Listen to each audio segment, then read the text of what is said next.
સુરતમાં ગરમીમાં વધારો થતાની સાથે જ સુરત સિવિલ હોસ્પિટલની ઓપીડીમાં સ્કિન ઇન્ફેક્શનના દર્દીઓમાં પણ વધારો નોંધાયો છે।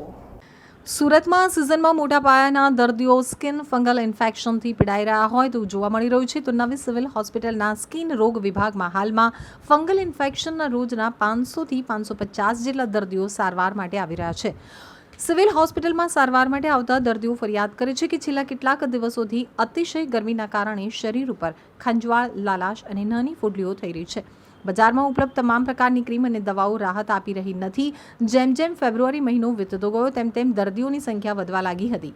તો દરિયાઈ વાતાવરણને લીધે શરીર ચીકણું અને ભેજવાળું છે, જેના કારણે ડર્માટોફાઇટ્સ અને યસ્ટ જેવી ફૂગ મૃત કેરાટીનમાં વધવા લાગે છે અને ચીકણું તેમજ ભેજવાળા વિસ્તારોમાં ફેલાય છે, જેના કારણે ત્વચામાં ફંગલ ઇન્ફેક્શન થાય છે। તો કામકાજના દિવસોમાં તેના દર્દીઓ વધે છે। ઉનાળા દરમિયાન જંતુઓ, બેક્ટેરિયા, વાયરસ, બેક્ટેરિયા, પરોપજીવી અને ફૂગના કારણે ચેપ થાય છે। તો ચેપગ્રસ્ત દર્દીના સંપર્કમાં આવવાને કારણે પણ આવું થઈ રહ્યું છે। ઘણા પરિવારોમાં એક પછી એક વ્યક્તિ સાથે આવું બની રહ્યું છે। તો ઘણા એવા દર્દીઓ આવે છે જેમનો આખો પરિવાર તેનાથી પ્રભાવિત છે।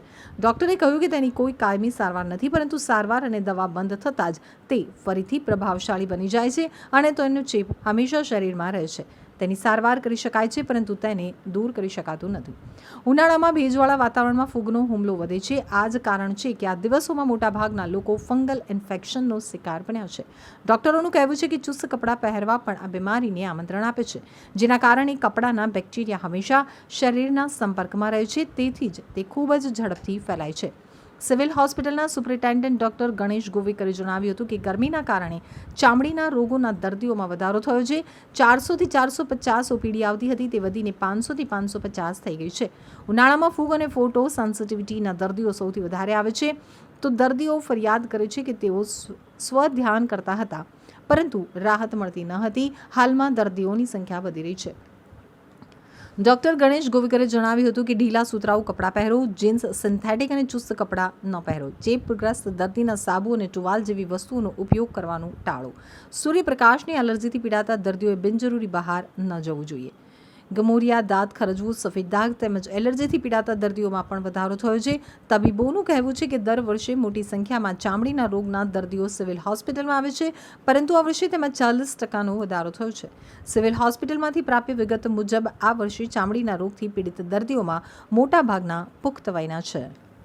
હાલ અમારે ત્યાં જે સ્કિનની ઓપીડી છે, ગરમીના લીધે વધી ગઈ છે। નોર્મલી જે ઓપીડી 400થી 450 હોય છે, તે હાલ 500થી 550 સુધી વધી ગઈ છે। આ ઓપીડીમાં મેઇનલી જે કેસીસ વધ્યા છે, આ ફંગલ ઇન્ફેક્શનના વધ્યા છે અને ફોટો સેન્સિટિવિટીના વધ્યા છે।